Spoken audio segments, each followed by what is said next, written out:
Hello, and welcome to this session of the Impact 3 conference, The Struggle for Equality. What does diversity, equity, inclusion, and belonging mean for the Latino community? My name is Cristina Rodríguez. I'm on the faculty at Yale Law School, and I'm extremely pleased to be here with two distinguished guests to explore the themes of this session. We'll hear today from Tanya Katerí Hernández, who is the Archibald R. Murray Professor of Law at Fordham Law School. She is an alum of Yale Law School and is an internationally recognized expert on comparative race law and race and anti-discrimination law. Most recently, she is the author of the book, Racial Innocence, Unmasking Latino Anti-Black Bias and the Struggle for Equality.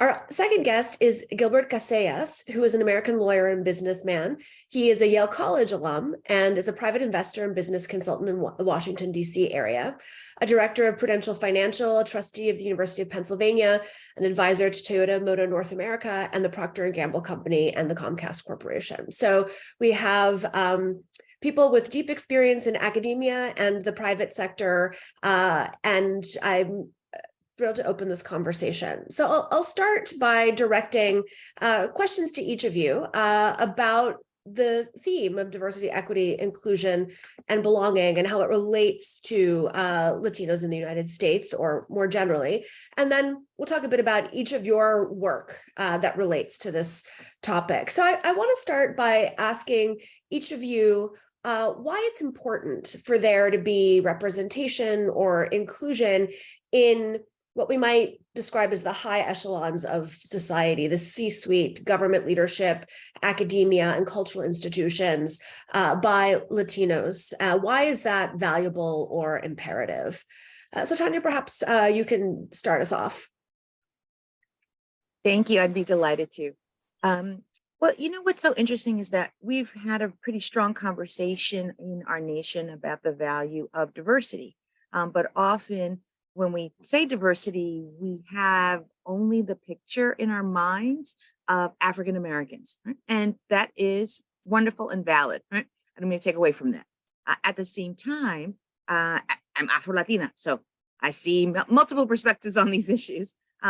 What that doesn't readily address, though, is that African Americans, if they're well integrated into the C-suite, still can suffer from blind spots because they do not necessarily represent the entirety of all people of color. Or, you know, to use the term people of color very loosely and then only have one particular race or ethnic group sort of representing all people of color, then loses sight of how we are differently situated, have different experiences based on our culture, our surname, our language acquisition, our citizenship status, or that of our families, that all of these things are relevant in decision making, in inclusion.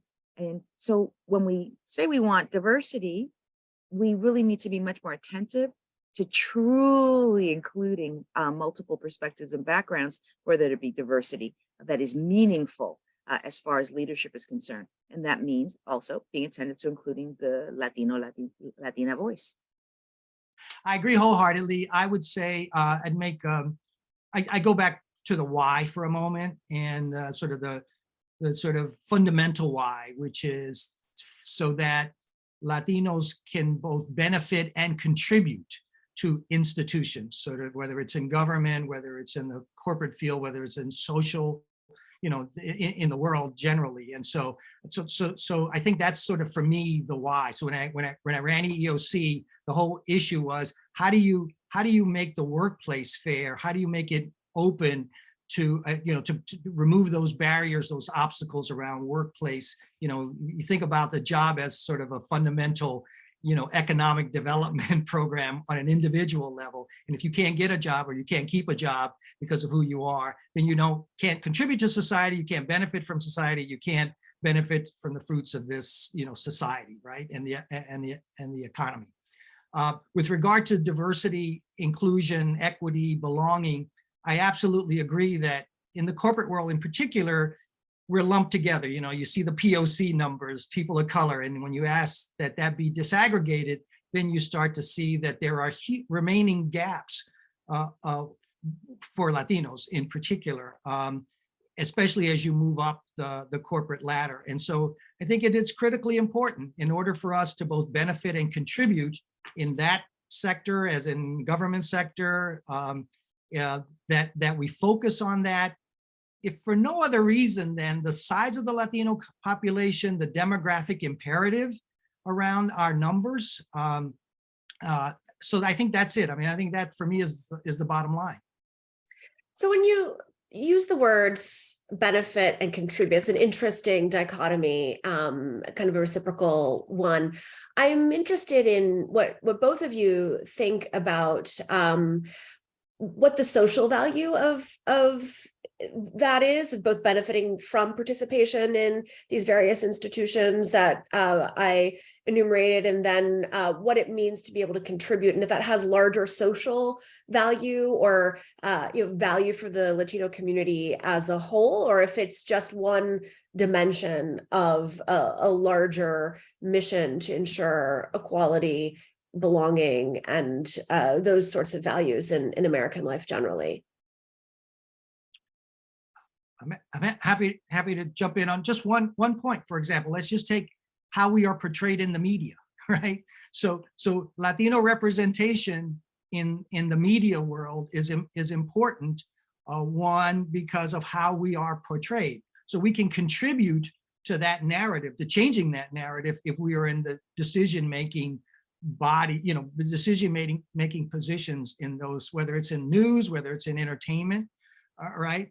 Similarly in government, in terms of benefits, in terms of understanding the challenges that our community faces, having folks at that level. So we benefit society as a whole, but we contribute as well to society by virtue of our being there, having a seat at the table and having a voice in that. And so for me, just that one example, if you just take media, forget politics, forget government representation, just that could have an enormous impact on how we are viewed and how we can progress in this society. Tanya, yeah. If I may, I'd like to sort of jump in as well. It's such a fascinating this topic, and to sort of underscore the ways in which diversity, equity, inclusion is not just about the various groups that are seeking to get a seat at the table, but about the benefit to both sort of multiracial democracy and effective sort of corporate economic development to have everyone included in the room.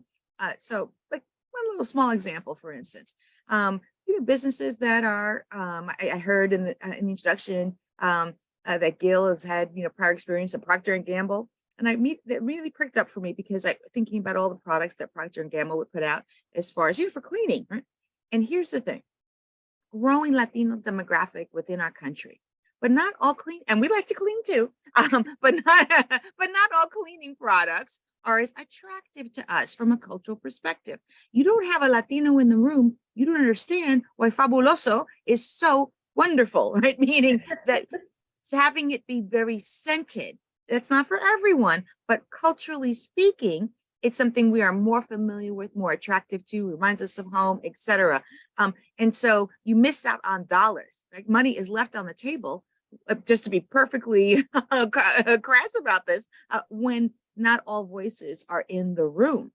And so it's not just about sort of like trying to pursue our egalitarian goals, which I think, of course, are wonderful, but it's also just concretely speaking, you're not using all the brain power that you have and all the ways in which our body of insights and experiences can actually help you be much more productive as a corporation, as a think tank. I can go on and on, obviously, but I wanted to be able to sort of put that slice in there too, right? That it's not just about the group seeking inclusion, it's about the benefit to society as a whole. Yeah, so, I should correct that I served on the Procter & Gamble Diversity Council, but I'm no longer there and no longer on Coca-Cola, but Comcast and Toyota I continue, and T-Mobile. And so you're absolutely right. Unless you have somebody in the room, there's an example going back many years about the automobile model called Nova. Remember that? And when they realized that when you sell it in Latin America, it says Nova. And people says, nobody's going to buy a car that's named Nova. Well, there's nobody in the room to make that point. And it's precisely your point. That's the whole point around diversity, equity, and inclusion, but diversity in particular in the representation. And I always say, in a boardroom, we are trying to figure out all of the potential questions, issues, problems, challenges that will arise, because somebody outside this room is going to think about that.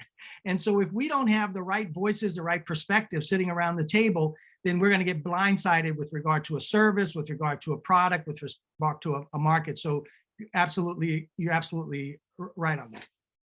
So it's interesting what you both say, because you've both emphasized the importance of equality, and that is to the benefit of the population that's being included, but also the way in which inclusion can actually make institutions better, perform their functions better, do their jobs better, and just be more constructive in the context of a diverse, multiracial democracy. So those both seem like really important objectives, but they also lead me to want to ask you, when we're thinking about the Latino population, does it make sense to think about it as a collective? It's an incredibly diverse population, socioeconomically, racially.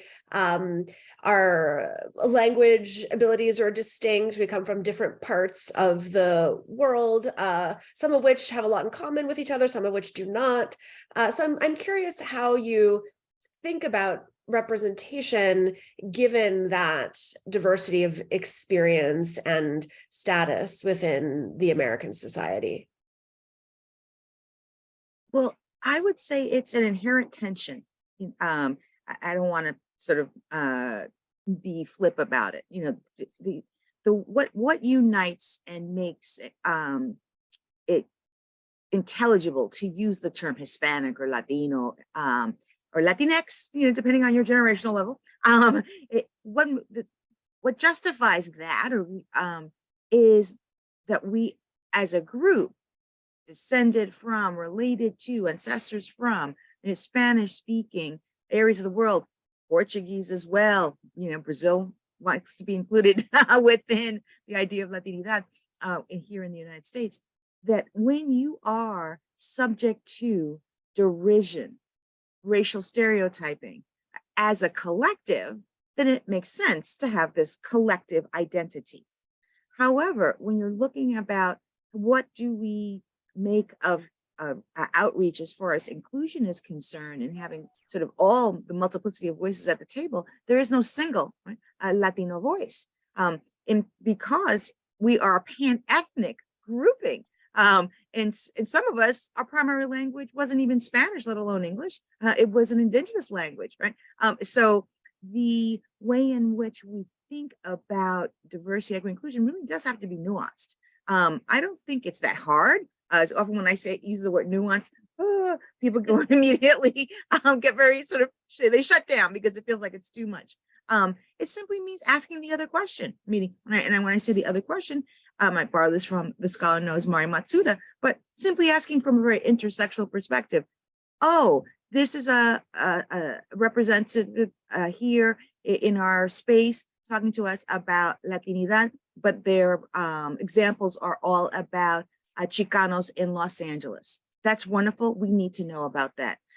But what about the other question? Who else, right, is affected with regards to whatever the initiative is regarding Latinos and doing the outreach? You know, how can we better access information, knowing that it is not a homogeneous grouping in this pan-ethnic collective, that yes, there are parallels that make sense about identifying as a group because of how we are racialized in the United States. At the same time, we need to be attentive to the ways in which there are all kinds of variations. And I'll just step back for one moment to also underscore that this same sort of attention to nuance is what we need for all other racial groups as well. You know, the idea that people think an African-American represents the totality of African-American perspective is really mischaracterizations of how there is plurality of ethnicity, right, with an Afro identity. And there is a multiplicity of various perspectives and experience across socioeconomic spaces, across geographic, across linguistic, even within African American. Right? So meaning thinking through these issues within the Latino group is also helpful for how we think about inclusion more broadly with all other groups as well. Mm-hmm. Gil? I would second that. The only thing I would add is, and kind of thinking back in my government days, from a political standpoint, yes, we do lump ourselves in this big group of Latino group. And I think we do that because, the individual who has just arrived here from Honduras, Mexico, the Dominican Republic, in many cases, doesn't consider himself or herself Latino. I'm Honduran, I'm Guatemalan, I'm Dominican. And when you get into this political world, into the socio-political US, the system, then you realize that you are part of this larger group. And those of us who are here and have been here, thinking of it from a purely political standpoint, want those numbers to be as big as they can be. And so I think just from a real politics standpoint, that's part of it. But you're absolutely right. The nuances, just think about the API community, right? You talk about Asian Americans and you have, Asian Indians, you have, Filipinos. The range is the same in terms of the nuances, but from a political standpoint and from a social economic standpoint, we tend to think of ourselves as a group. So if you talk about Latinos as a purchasing power, there are these statistics that, Latinos are like the 7th largest nation in terms of GDP. If you took our purchasing power, I don't remember the exact number. And so I agree, where it gets touchy, obviously in the individual situations, right? I can remember back during my time at Yale in the early 70s, there was the MECHA was a very large organization, had like 40 students. There were probably 10, 12 students who were Puerto Rican, only 3 or 4 from the US. And our argument was, we don't have anything against our Mexican American brothers, but you can go all the way to the Southwest and out to California, but in New York City, 75 miles away, you can only find 3 or 4 of us, so, that's not fair. And so that's a tension I think that Tanya was talking about. And that's that's a tension that I felt when I was 18 years old and I walked onto this campus and realized, the diversity within our, not so much the diversity, but the tension that arises because of those differences. Yes, when I was a Yale College student in the 90s, MECHA was going strong. There was also the Despierta Boricua, the Puerto Rican group, which was, I'm part Puerto Rican, so that was great for me, but then there was no group for Cuban Americans and no pan-Latino organization. And I think that also has evolved over the last 30 years. And so those observations from both of you make me think of the concept both of political race and of observations that scholars, sociologists, and legal scholars have made that beginning to identify as Latino is part of the process of becoming American, and then it takes on its own shape in this setting, and that informs these debates that we're having about diversity, equity, and inclusion. So both of you have done work of various kinds that touch on these themes in some way or are relevant in understanding how we should think about the inclusion of Latino population. So I'd like to explore some of that. Gil, maybe I'll start with you and ask you, you've worked in your various roles to promote representation and inclusion in the workplace from positions of leadership. And I'm interested for you to talk a little bit about what strategies you find the most effective or compelling, or if there are accounts from your experience that might help inform people who are striving to do the same. Sure. So I've, been in this diversity field in the corporate world since I left the EEOC almost 25 years ago. In various capacities as a chief diversity officer and as a advisor to numerous companies. And so I break it down into sort of 3 very fundamental things. 1 is leadership, 2 is accountability, and 3 is communications. And so you know, you can go to chief diversity officer conferences and they talk about all the strategies and all that stuff. It always comes down to those three things, whether it's in a university, right? So having the president and the provosts and the trustees all being behind, you know, an effort around inclusion, equity, diversity, belonging, right? That's the leadership. But the thing that's really, and then communications around it, regular ongoing communication, letting people know that this is important, this is a priority, et cetera. But it's the accountability that's always missing. But if you have that, and in the corporate world, it's all around generally compensation, right? It's compensation and your ability to move up because this is a priority, you know, increasing representation or preserving retention, opening up opportunities. You know, you're going to be rewarded for that, or you're going to be penalized if you don't hit those numbers. So for me, those are the strategies. I mean, it's simple to say, but it's really, really difficult because we've been at this for 25 years in terms of the sizable number of Latinos in the workplace and who are coming out of universities and business schools and law schools who have now, you know, we've got this population that we didn't have before. You know, when I came out of Yale, there were just a handful of folks, as I said before. But, you know, so now there's no excuse. And so that's where the challenge is. The challenge is to actually execute on this and to hold people, meaning organizations, accountable for achieving these outcomes. What forms of resistance have you encountered to this kind of work or these ideas?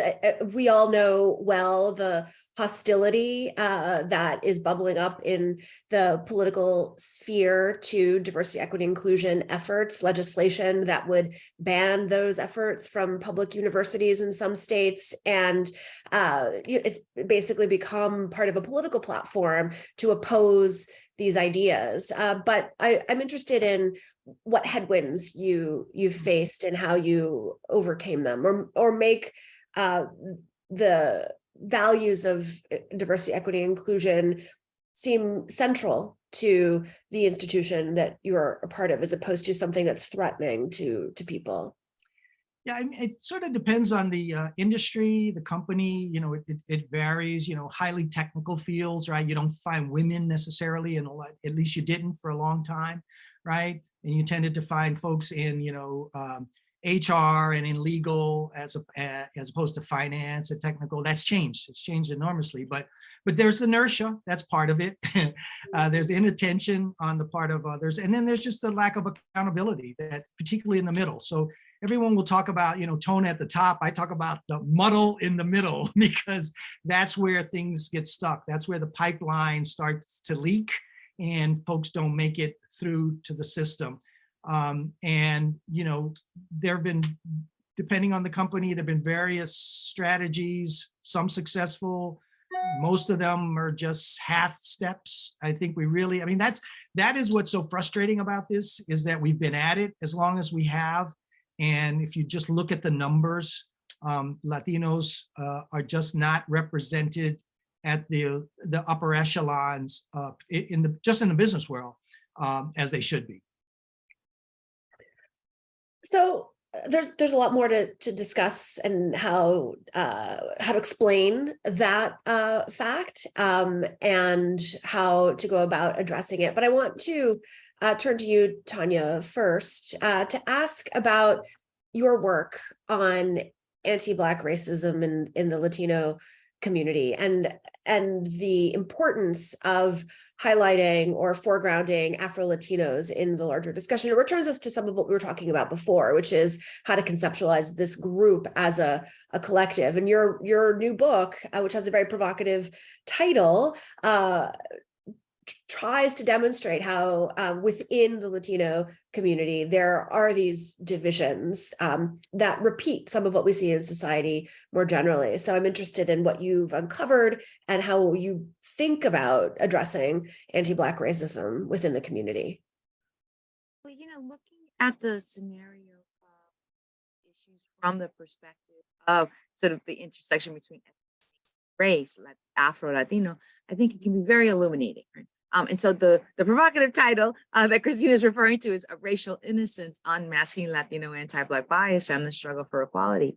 And essentially what I seek to unpack for a general reader is the way in which, one, Latinos have races. They are a pan-ethnic group that is racialized, but we also within our collective have racial variation, just like in the rest of the United States. And unfortunately, we also have a long legacy of slavery. 90% of the transatlantic slaves that were forcibly brought to Las Americas and survived the Middle Passage, the 10.7 million, were brought to Latin America and the Caribbean. And so when you think about sort of that demographic disparity, only 3.5% to what we now call the United States, that's a huge, meaning like that the story of slavery, right, is a very Latin American, Caribbean story. And unfortunately, its legacy of justifying the slave trade with racialized rhetoric that is with us today, right? So meaning even before you step foot into the United States, or the United States steps on you, as far as the inclusion of California, Arizona, New Mexico. Anyway, I don't need to go into a whole colonial history, but what I'm sure, with all the Yale history majors in the room, what I do want to sort of stress is that Latinos have their own racialized biases that map right onto U.S. racialized biases, which means that we unfortunately have a lot of anti-Blackness and its rhetoric and its sort of pathological justification schemes within our cultural baggage, just like it's in the U.S. cultural baggage. However, so keeping on message, when you think about Latinos as just a homogeneous group, Latino, boom, boom, and you think no further about that, you end up, unfortunately, leading to possibilities of further entrenching anti-Black bias and its actions. So in my research, what I did was look at how plaintiffs in anti-discrimination law cases who describe racial bias based on their African ancestry, whether the plaintiff, the complainant, be Afro-Latino, African-American, Jamaican, African, right? All places from the African diaspora, but living here in the United States, when they bring their stories of having experienced racial exclusion in the workplace, in the housing market, in access to public accommodations, in the educational context, within racial violence from law enforcement, in all these various spheres where anti-discrimination law speaks, right, there are people saying that they're victims of Latino anti-Black bias. And unfortunately, we have not had a language or a grammar to really make that legible because of this view that all Latinos are the same. And so the racialized hierarchies and violence that exist within are invisible. Certainly, it came as a surprise for many when in October 2022, the LA City Council members were caught on audio saying very sort of racially biased opinions, thinking they were talking amongst themselves. Nuri Martinez was forced to retire, or I should say resign from her position. And that took a lot of people by surprise. But within the Latino community, those vile comments are really not aberration, meaning they're very commonplace, but we don't talk about it with this overlay, right, of thinking of Latinos are all the same. And so to circle back to this idea about, inclusion, if the color-based stratification that exists in the society, which is huge, right? That is to say, we often talk about Black-white binaries within the United States. And, there's merit in that, right? These are things that we need to talk about and to try to dismantle. However, there is greater disparity within a racial group, within an ethnic group. So take Latinos, for instance, more disparity between the lowest income Latino and the highest income Latino, more disparity between them than there is between Latinos vis-a-vis white Anglo English speaking US citizens. So that kind of puts a different frame of mind, I would think, when you think about inclusion. So why bring up that example? Take a corporation that says, we're doing great, look at our numbers, we're hiring all these Latinos, but all the Latinos look the same, meaning if you didn't know the surname, that they didn't speak in Spanish, you would assume that they were just part of the white Anglo English speaking status quo. And I'm not trying to say that inclusion is to look any particular way. At the same time, when it's always looking very homogeneous, that means that we are, in some respects, limiting our aspirations for true inclusion, because true inclusion should also be about dismantling skin color stratification that is so consequential in every sector of socioeconomic analysis. And so, thinking about this through the context of Latinos, I think is very useful for thinking about it once again for our society as a whole, because these very same disparities between the lowest socioeconomic status and the highest exists across all other groups as well, right? That the disparity between the bottom and the top is greater within than it is vis-a-vis a white Anglo comparison. Yeah. And this is not just implicating the Latinos who do hiring, the Latinos who own restaurants and decide public accommodations, the Latinos who own homes and decide entry or not into rental and purchase of homes. Right? This also implicates white Anglos and everyone else in society. I mean, you don't have this kind of entrenched stratification from bottom to top within a ethnic group without everyone else in society being part of creating that pattern. Right? So meaning all hands on deck are needed for really working towards our dream of a truly egalitarian multiracial democracy. I mean, Gil, you've written critically about the racial binary that's often used to think about inclusion and inequality. And I'm curious how the kinds of observations Tanya is making in her work might shape that critique for you, and how, whether you've encountered these kinds of internal racialized dynamics within the work that you have done. In a word, yes. I could listen to her all day, but yeah, I thought of a couple of examples as Tanya was speaking. And back when I chaired the Equal Employment Opportunity Commission, we had a couple of cases involving African-American applicants where the employer, they coded the applications with the number 8. And the number 8 was to signify the 8 ball in billiards, which was black. So that's how they coded it.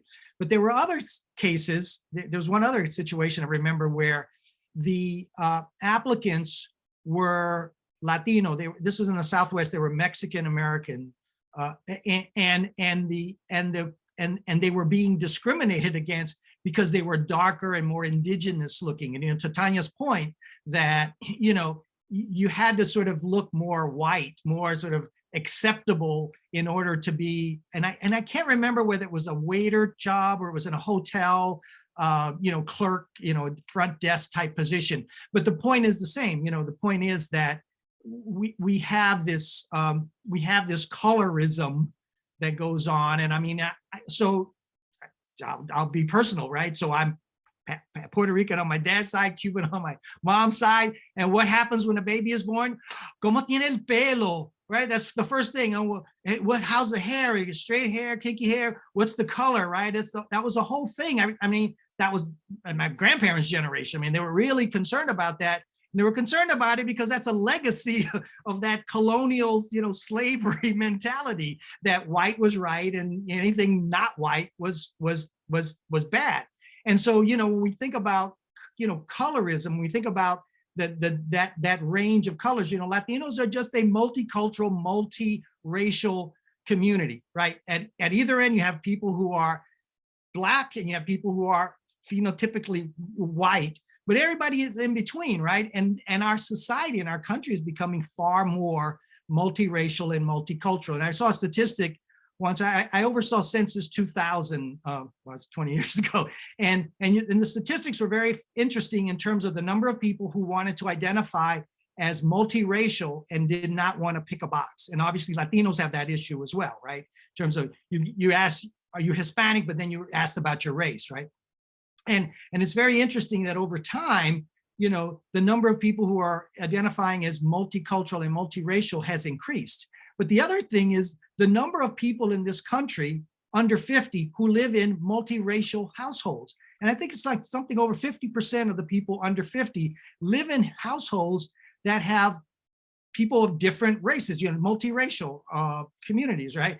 And so increasingly, we will have this issue in our society, right? I mean, increasingly, this will be something that we confront on a personal basis, meaning more people will be exposed to this challenge, right? And either they are overcoming it, obviously, because they're intermarrying and they're having children, but it still is a problem when you look at the institutions of power, whether it's in the corporate world, whether it's in the political world, where those disparities and those gaps persist. So I'm interested in what you both think about this possible more multiracial future. One thesis you sometimes see in the media and in some scholarship is that Latinos will eventually, those who are white or white passing, just become part of a general white American population, leaving behind those who are identifiable on the basis of race, and that will exacerbate inequalities, and the solidarity that might exist today will dissipate and will just replicate basically the anti-Black history of the United States. But another alternative is that as our society becomes more multiracial, not just within the Latino population, but crossing over with other populations, that will, on the one hand, lead a white minority to resist for a while, but then will eventually produce a less race-conscious society because of the extreme intermixture. But the historical dynamics you're talking about, to me, suggest that is a Pollyannish view of the future. So I'm interested in what you both think about those ways of talking about racial formation in the future of the country, and then how that relates to these goals that we have at the center of this session, which include diversity and equality for Latinos and people generally. So Tanya, maybe start with you. Okay. I'll start with my conclusion and I'll work my way back up to 2 points I want to make. I can do it quickly. My conclusion is that we cannot rely solely on demographic changes as a pathway to resolving our problems with racial inequality and racial injustice in our society.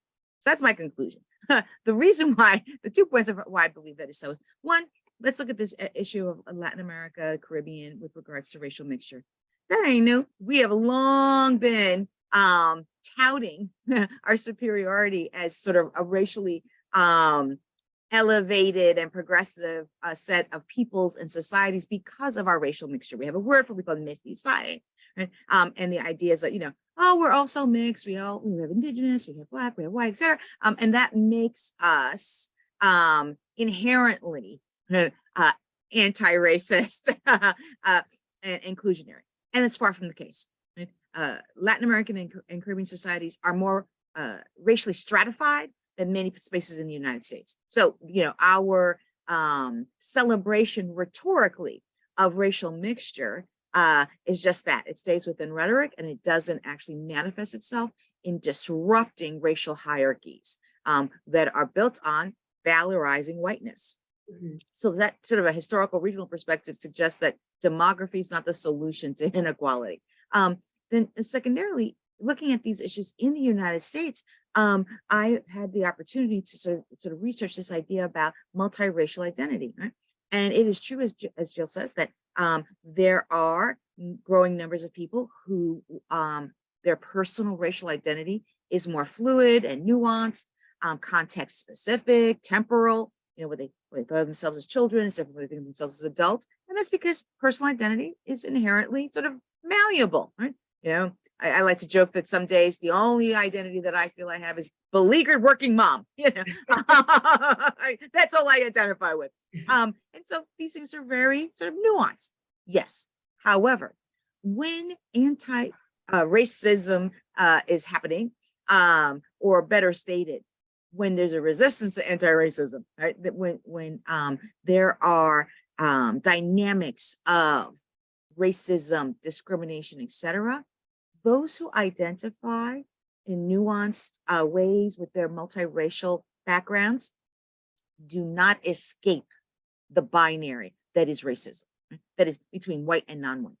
What I did was I looked at the stories of discrimination by people who identify as multiracial or in some sort of fluid way, whether they use the different term of biracial or multiracial, etc. And what I found was that regardless of how nuanced their perspectives were in applying for a job, in looking for a home, in accessing public accommodations, in dealing with law enforcement, that they were not discriminated against based on their multiracial ancestry. They were discriminated against what was viewed as a problematic aspect of their multiracial ancestry, meaning the phenotype appearance of Blackness, or any other derided aspect, right? So it wasn't about the white aspect of their background, right? It was about these other parts. And so put together, right, the Latin American example and the way in which discrimination against multiracial identified individuals happens within the United States, those two things lead me to be very doubtful that we could just simply rely on the growing set of networks and relationships that people have in their intimate spheres as resolving discrimination. And I'll give you one more data point. Often, when Gil talked about his abuelita, his grandmother, it made me think of this. When I talk about my research, people often say, oh, that's unfortunate. But over time, surely our younger people, they're so much more woke and progressive, etc. These will no longer be the problems when these young people take over the world, right? And here's the thing. One little small example. Internet dating. That's not something we old folks are doing for the most part. Unless there's a octogenarian Tinder out there that I don't know about. But in any case, internet dating is the sphere of the younger cohort for the most part. And in studies of internet dating, what has been uncovered is that there's a vast rejection of Black potential matches, and that the rejection of Black applicants is not just from white Anglo suitors, if you will, but also from those who identify as Latino suitors. If anything, Latino suitors reject Black possible matches at equal or sometimes superseding white internet daters. Right? And this is a statistic based on thinking of Latinos as homogeneous. Query whether we were able to have an intersectional examination, meaning disaggregate the Afro-Latino internet daters and their matches, whether we would see an even more stark rejection of Blackness amongst the Latino daters, who are young people. So I say all that to say this, right? We can't rely on demography, and we can't just rely on generation turnover as resolving our problems. We need to be intentional and proactive. Action is what makes change, not just waiting passively with the passage of time for things to miraculously get better. Amen. Do you want to weigh in, Gil, on this? No, I think questions related to demography and change. You're absolutely right. And you're right. I mean, that's the view that we're growing at 2.5 per minute or something like that, right? So they'd be like, well, since we've been talking here, there've been like 100 new Latinos born, right? But the fact is that I think you're absolutely right. It made me think of Plessy versus Ferguson. Homer Plessy was a man who, for all intents and purposes, looked white, right? But it didn't matter. It didn't matter because, back then the law said, you're Black, right? The one drop rule. And that's what I grew up in the South, sort of the one drop rule. And the fact of the matter is, what you're saying is that that still persists, although not legally, but on a social level, on an individual level, right? We as a community, unfortunately, still sort of bear that, we have that perspective, unfortunately. And you're right. I guess I don't know. I was hoping that, the new generation, because I think of my daughter who's like so super woke. And yet at the same time, I just wonder whether, how will that manifest itself with her and her children? So I'm interested if you both have thoughts about what to do. So you're both making arguments against complacency or on relying on the passage of time and the natural evolution in our views about these issues, saying there is no such thing. And so I'm wondering what kinds of interventions are the right sort. So there could be legal ones, often command and control type interventions lead to backlash or resistance. And there's good evidence that suggests that people immediately become defensive when you tell them that they're being racist or not inclusive. But are there other kinds of approaches, not to exclude the legal approaches, to being intentional about how we address these underlying biases? And what you're both describing seems very deeply rooted, obviously historically and systemically in the United States, but in the context from which Latinos come as well. And that's one of the values of your work, Tanya, is in emphasizing that. So how do we concretely get at those roots of a genuine threat to a multiracial democracy? So if I could jump in, because I have the most simplistic one, and then Tanya could give the more scholarly, academic, perceptive one. But just taking the business world in particular, and it's focusing on the bottom line, right?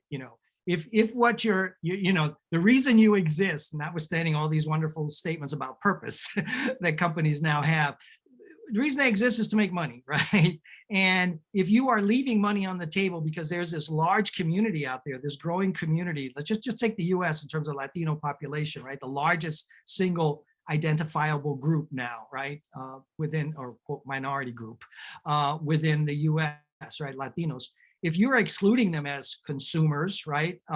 As potential employees, then you will not benefit. You just won't win. And that's the argument that's being made. And in order to win, you've got to make sure you have them in your workplace, in your, in your ecosystem, as well as part of your consumer base. You want to tap that market, because that's why you exist, to sort of continue to make money. It's a purely capitalistic, purely pecuniary argument, but that's the argument in the business world that gets talked about every day. In terms of the more difficult one that you raised, I turn it over to Tanya. Thank you very much. Well, here's what I'm thinking. I always like to sort of like have people have something to take home with you when you leave our space. And it's true, like a lot of these big ideas can feel very overwhelming, right? And you think, well, what can I do? Here's something to think about. We cannot rely just on sort of passage of time, demographic change. And we also can't rely just simply on good intentions, right? Because it's one thing to say, oh, I believe in equality. It's a very different thing to try to be part of the transformation of making that a reality. Here are some small things that can be done. Whatever your place of employment is, for instance, well, I do very concrete, is pay attention. Meaning, think of systems in your workplace, right? Systems within which you can articulate and have transparency and accountability with regards to pursuing your egalitarian norms. Here's an example. In almost any job, right? We all think of people who are the real stars and the people who are just, whatever worker bees. And we all want to give our work, right, as far as delegating or have on our teams, the stars. Of course, it's self-interest. Why would you want to have bad people on your team? However, the way to get designated a star is because you have been shining. But the only way to shine is to get a good assignment in the first place. If you're giving trash work, you can't shine, right? If you're in the corner, metaphorically sweeping, nobody's going to see you, papering a deal and know that you can do it really well. So the way systemically to think about this is an assignment dashboard, right? Meaning measuring, paying attention, keeping stats on who gets what. And not only did they get work assigned to them, what level of work did they get assigned to them? This is a way also to vet out, the good and the bad as far as your workers. There's inefficiency here that is really quite useful. But it's also about being attentive to inclusions as opposed to just simply sort of wishing it would happen or thinking you're being well-intentioned, that's alone is going to do something. You have to provide yourself the data so that we're not relying on this world of, I'm not a racist. Yes, you're a racist. That is just really a waste of breath, right? Rather than being focused on pointing fingers about who the racist is in the room, why don't we just all work together, right? In trying to actually make it an egalitarian space, whatever space that we happen to be within. And so, this one small example, and there's lots of literature out there with regards to sort of thinking about these things systemically, is a way to do that. Mentorship programs have long also been viewed as very efficient at bringing people to be invested in inclusion, because it's not something that is abstract. It's Joe, Samantha, right in front of me, right, that I'm working with. You become more invested in the idea of inclusion because you care about that individual person. But it's also systemic because it's a system-wide mentorship program that's being developed throughout. So there's lots of good work on this. And I say that to say, you don't have to feel like you're alone or have to reinvent the wheel, right? There are things that can be done and they do matter. They matter tremendously. So, for people thinking, oh, I can just do one small thing, an assignment dashboard just in my little small part of the world, that's not going to change the world. Think of this within the collective, all of us paying attention, doing assignment dashboards. That's where change happens. So I appreciate you both focusing, both of the examples that you gave and in these kinds of solutions on the local or the micro, because that is a way of, I think, promoting systemic change, because it's not just relying on larger forces to move things, but it's also not requiring a massive social struggle, which may also be necessary, but that there are layers of intervention.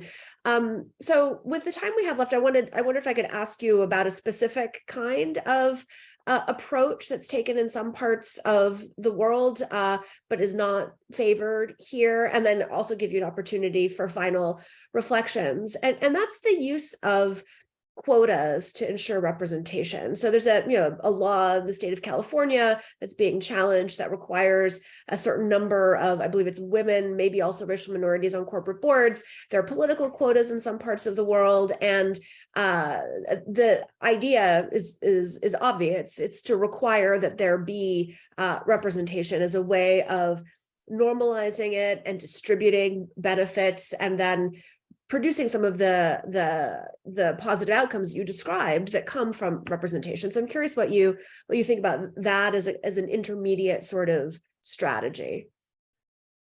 Gil, maybe you're from the corporate sector. You could start. Yeah, I was hoping you would not call on me. Yeah, this is a difficult one, but this is one that, while I understand the argument for it, I would not be in favor of it. I am not. I know I think it's Norway has it, California has it. I've served on a corporate board for over 20 years. 80% of our board members are diverse, and we didn't have a quota, but we had people like me and others who advocated for it. And I think part of the challenge is if you don't have the representation, then you can't make the micro, sort of that. I wrote that down, by the way, assignment dashboard. I'm going to charge a lot of money for that. No, I'm just kidding. But that's the fact of the matter is that I think about when I was in a law firm, and I was the only lawyer of color when I got there. And when I became the hiring partner, all of a sudden things changed, because I would just ask a question. Well, why is she not being hired, but you thought she was not as good as this guy, or why was he vice versa, right? And so we changed the composition of the firm by just asking those questions and by giving folks those opportunities for assignments, right? And to become stars. Well, it's the same thing in the boardroom, in the sense that if you don't have any representation, then it's, that's the challenge. And I understand why, as an intermediate step, you would want to go there. I just think that the problem with a quota is that the backlash is such that I think it ultimately does more harm than good. Number one, and number two, no one wants to feel that you're in the room because you were brought there because they sort of had to give it to you, and you don't merit it, even though you merited it. I mean, I remember when I came to Yale, right, September of 1970, there were a couple of comments like, "Oh yeah, you're an affirmative action kid, right? You're here because of affirmative action." And it's like, no, I mean, yeah, but I deserve to be here, right? So I'm sort of conflicted on it, but if push comes to shove, I'd say no as to quotas. Okay. I'll brace myself. Here's the interesting thing, right? Only really in the United States, for the most part, right, is quota a curse word. In many other parts of the world, it's innocuous. It's like, it's a policy, like any other, that you use in order to try to effectuate a goal, right? So, for instance, in Brazil, right, a site of much racial inequality and racial subordination, right? Quotas, and the language quota is used, right, are part of allocating seats within legislatures, like allocating seats within the federal universities. I can go on, right? But they are justified as part of the imperative for being a democracy, right? And wanting to be a democracy that is not just in symbol, but also it's substantively in opposition to its slave and racially restrictive society historically, right? So that's one example. Another is France, not race quotas. That's a whole other story. But with gender quotas, right? In France, the idea of gender quotas, right, is based on the idea of parité, right? Equality, because women are an equal representation of society, so there should be an equal representation with all spheres, right? And no backlash. I mean, a little bit here and there, but not like we think of in the United States, right, where quota is a curse word. And so what I'm trying to sort of express here is that our thoughts about quotas our demonization of quotas, right, is very much a social dynamic, right? That it's not inherently the quota, it's about what we layer on it, right?